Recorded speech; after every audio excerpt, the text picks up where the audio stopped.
22nd of May and it's snowing. You're John. I'm Dave.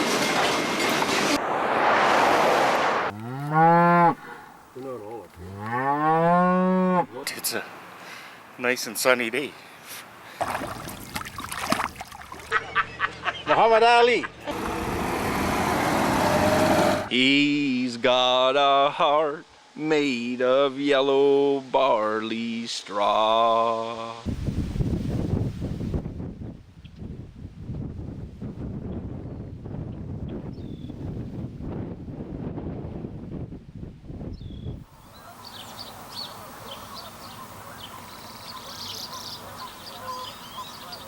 Hi, I'm John. And I'm Dave. And we're the Hardware Guys.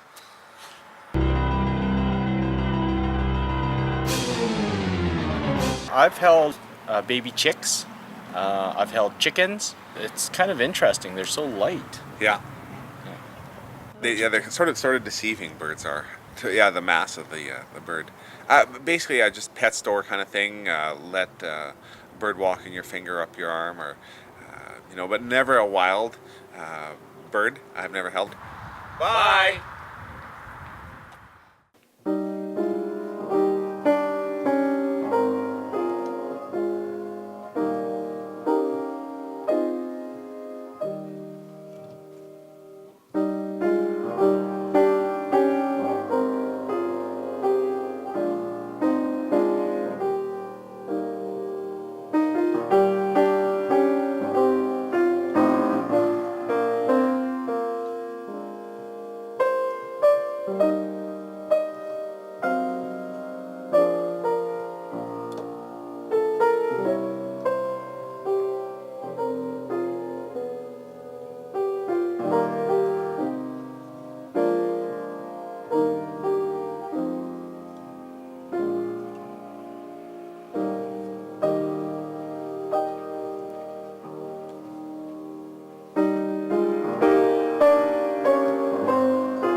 We're very excited about the turkey vulture, and we are the first people doing a concentrated study of nestling turkey vultures. Now, the reason this is possible is that in the past we'd know of a turkey vulture nest maybe every 15 years, and they'd be nesting in a cave.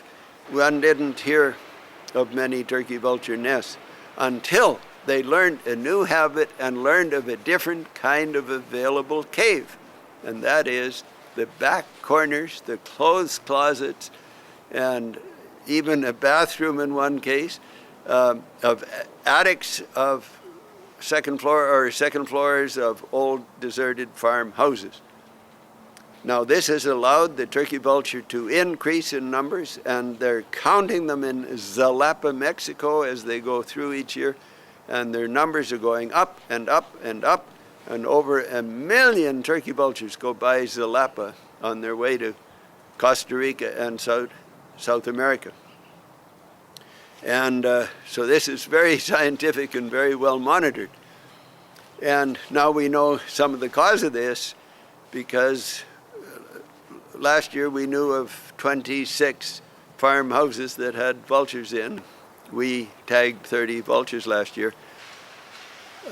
Fortunately, there's a place on the wing of the turkey vulture that has no blood vessels, and we have not had bleeding ever when we punch the hole.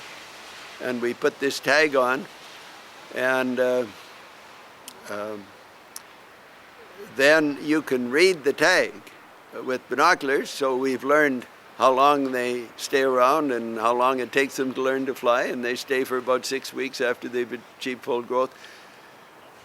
They nest very late, so that we don't want people disturbing the houses till the middle of July, and then we'd like to be phoned before the first or early first week of August, and 244-0742 in Saskatoon, and let us know if you have vultures nesting on your property or your neighbor's property, and we will come in early August and put a tag on the vultures. And we're hoping to learn that we think they start to breed at 3 years of age, some of them, but we should be able to confirm that. We have no idea how far they disperse before they nest. We know the young won't come back to nest in the house they were raised in, so we don't know whether they'll go 50 miles or 100 miles or 200 miles, but if we have a good network of houses across all of Saskatchewan, then we'll learn how far they disperse. And so this is very, very exciting. This is the third year here, and each year they've raised 2 young, and they've been tagged each year. This is our vulture kit. This is where we keep all our special vulture tags and the equipment for tagging the bird. This would be our 9th and 10th vulture of the day today. We just started today. Today is our first actual day of tagging. We're just punching a hole in the tag. This is what holds the tag on, actually, on the vulture. Once we punch a small hole in the wing, here comes the bird right now. Yeah, they're really big. Yeah, those are way bigger, yeah. Yeah. They could probably fly. And this is one young turkey vulture. Almost full grown. Put him down and cover his head so that keeps him fairly calm. Oops, fairly calm. Okay. The other one's Oh, smaller yeah. than this. Is it? Yeah. This wing. So what do they eat? The deader, the better. Carrion, they're scavengers. They'll eat anything that's been dead for a while. Are they a little bigger than the last ones? Oh yeah. Yeah, big time. they're big. Yeah. This guy's almost ready to fly. They're ready to roll. Where's his? That's why I grabbed him first. The other one's smaller. We'll clean it up first of all, and then what we can do is we have a good look. We can see where we can punch the small hole without doing any damage. Kind of like piercing an ear. The bird will jump a bit, but it's usually not a drop of blood. So. Yeah, usually they're. 207 Now that we say that. weight points and 206. I mean, the last one is You didn't Didn't even even jump. flinch. See, there's no blood. We'll just look at this goes on here and punch it, and there we go. And then we just put a little bit more alcohol. These are a lot bigger, eh? Yeah, they are. Way bigger, eh? Make sure that. I bet they'd be Is that flying the same pretty as soon. you using cattle ear tags? Pardon me? Same as they using cattle ear tags? Yeah, I think those basically. are sheep ones. Sheep those ones, ones, yeah. Yeah. Yeah, I bet if these ones here, if you chased them out the window, they probably could fly. Yeah, These you guys are could tell fully how feathered. long their tail is already too. Yeah. Their wing feathers are there. There's no down left on his wings Yeah. at all. So There's a number on the bottom as well as on the top, so that people Mike, can can see them. Yeah. Feather sample. We need to measure the wing cord too. We'll let Martin get his feathers first. That's for DNA. Or DNA no en idea. stresshormonen. 42 even, pretty well. Eh? Yeah, 420. He doesn't. There we are. I'll go grab the other one. Okay. Smells like a chicken. And the last one smelled like skunk. All babies are cute.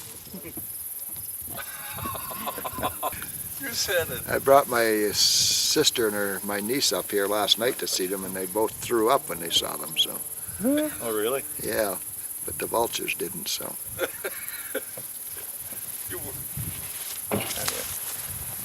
don't be shy. See the wing tag? See, then when they get older, I guess their head turns red. Then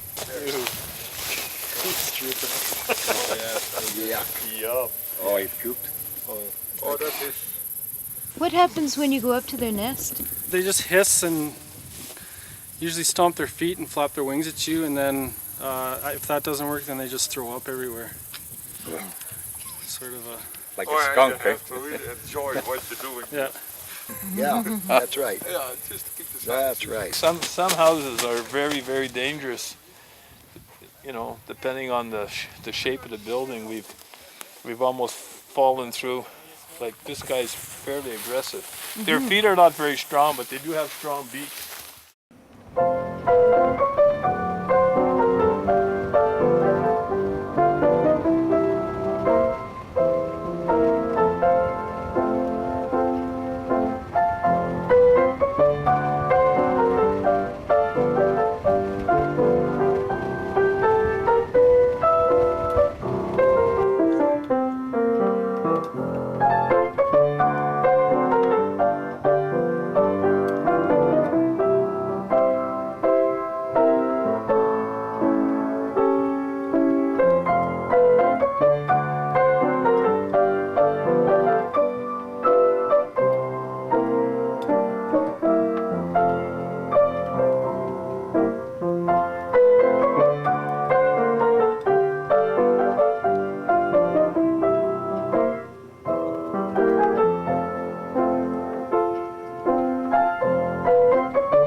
Where did we park? Oh, yeah, I see it. For goodness sake! There she is. Hi! How are you doing? Really well, thank you. Good, good. Have you got any good bargains here? Oh yes, there's my son-in-law, and that's my oldest daughter, Oh, okay. Sharon There you and go. Todd. Thanks. And that's my granddaughter, Oh, and what's your name? Shayla. Sayla. I met your other granddaughter, but she was, Katie, yeah, the big one. She's Yeah. 16 or 17. 17. Yeah, that's her mommy there. So how you doing? Not bad, Angie. Yourself? Pretty good. Keeping busy? Oh yes, keeping out of mischief. I bet. As long as my hand can still go with the bingo dabbers, I'm fine. But it's an evening out for me with the friends, and I enjoy it. And then there's a lot of ladies in our neighborhood that are very elderly. Well, elderly more than me. And I pick You're them. young. None of them Come on, drive. you're young. So I pick them up and take them all with me. So I'm kind of like the neighborhood taxi.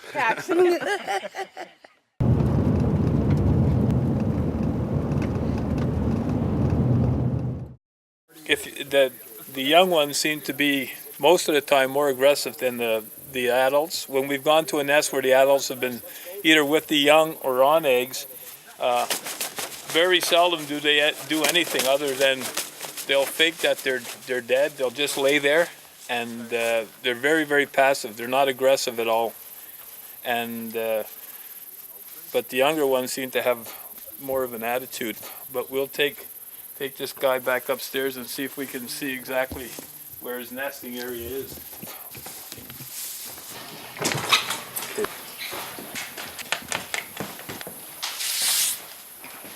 You can smell, like the vulture house has that smell, because what they do is they regurgitate their food when they get excited, or if somebody approaches them, and that's a defense mechanism.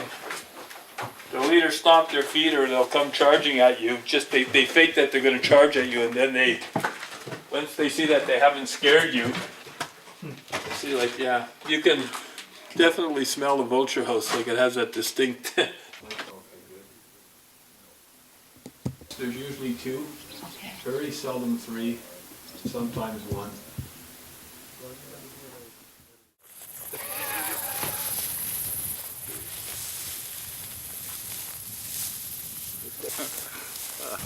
14 kids raised in this house, Stuart. 14 children, and that's the same number of vultures we have tagged today, is 14.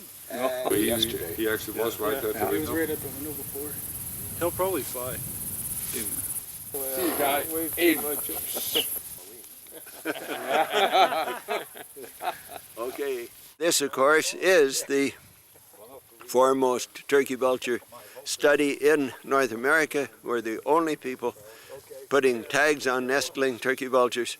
We have had a marvelous day. We've driven from Saskatoon to Bethune to St. Victor, south of Assiniboia, over to Carlisle Lake, Kendall, and now Indian Head, and we're going to Craven next, and 7 nests already with 2 young each, which is unusual because often about every second nest has only 1 young. And, actually, it was a pretty good day, but as you can see, we're on the run.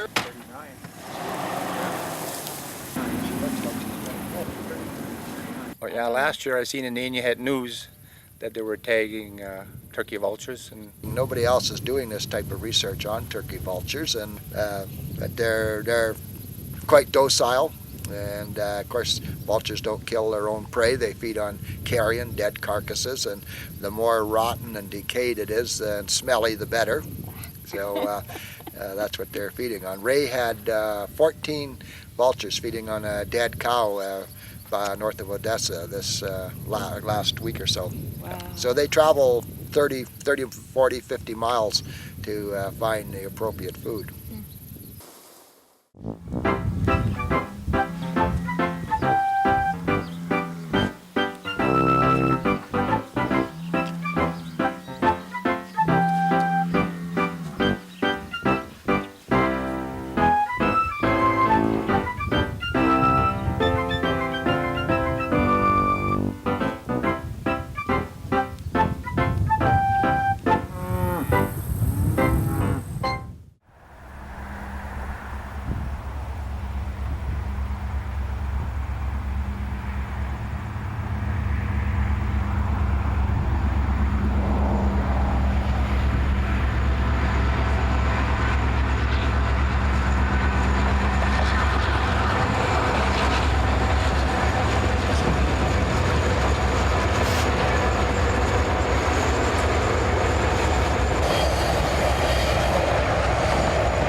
Well, liquor, guns, and vehicles. Anything that doesn't involve liquor, guns, and vehicles, no. Just maybe eating too much bacon. Yeah. And that's a long-term thing. I'd roll a car, a truck, and a tractor in that order. Not all on the same day, but in that order. been run over by a couple of 1,000 pounds of bull. Well, you damn near killed yourself when you rolled the tractor coming down the Mackey Hill, didn't you? Yeah.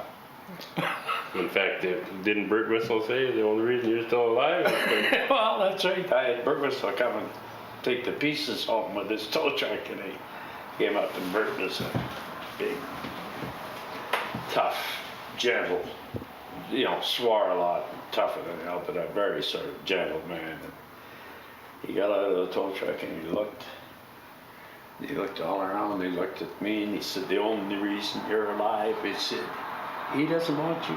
Neither does he. Yeah, there's lots of life-threatening possible accidents. I know 4 times I should have been dead. Somebody was looking after me. Yeah. Power. Yeah. You just all you have to do is have that lapse for a second, and you. Yeah. Yeah. No, it's close. Like you say, somebody who wasn't your time. That's right. Yeah. Yeah. I guess my near-death experience when I was about 14, my brother had an Austin Healey Sprite. You remember those little wee sports cars? Little wee.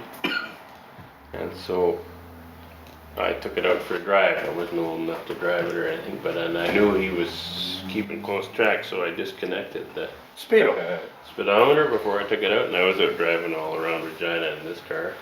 Amazing I didn't get arrested or anything because I don't think I knew how to drive, but I got it back home, and then I went to connect the speedometer up, and I pulled on the cable, and there was all sorts of slack in the cable. And I thought, oh shit, I've wrecked it for sure. So I hooked it back up, and then I thought, well, I better get underneath and check. And at this time, I knew nothing about cars or anything, so a little wee car didn't weigh very much. And so I looked around in the garage at home. The old man had a hydraulic jack. So I put the hydraulic jack underneath the little frame strut. It was about that wide, the little hydraulic jack about that big, and I jacked her all up, and I looked around. The dad had a creeper, mechanic kind of creeper there. I figured I was a big time mechanic, so I laid down in the creeper and I grabbed this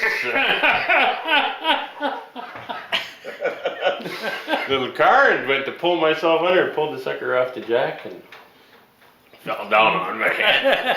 And the exhaust pipe is right here on my windshield. And it was still hot. Yeah, and the car came down and hit my head, but didn't go, Any farther? Didn't go any farther, just far enough that. And you're on the creeper still. And I'm still on the creeper, and for a moment there, I figured, well, this is it for sure, because and then I was there for a couple hours, because of course there was nobody home, and there's no prospect to anybody being home for quite a while, because I wouldn't have taken the car otherwise. So I'm laying under there, trying to bang against the side of the car with my hands and trying to yell for help. So they couldn't. Oh man. And so finally my little brother came home, and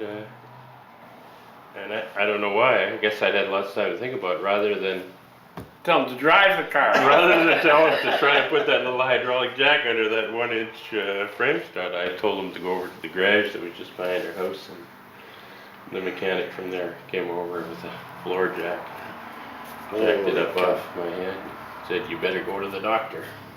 So I ran in the house real quick to put the keys back. Did you come clean with everything in order? Not for quite a few years. But then I went to the doctor, and the pressure had broken the blood vessels, so both my eyes were just, all the whites of my eyes were brilliant red. So I kind of had to explain what had happened. So I think I fessed up to my dad, but that was that first sort of seconds when that car was coming down on my head, I figured for sure that was the end of it for me.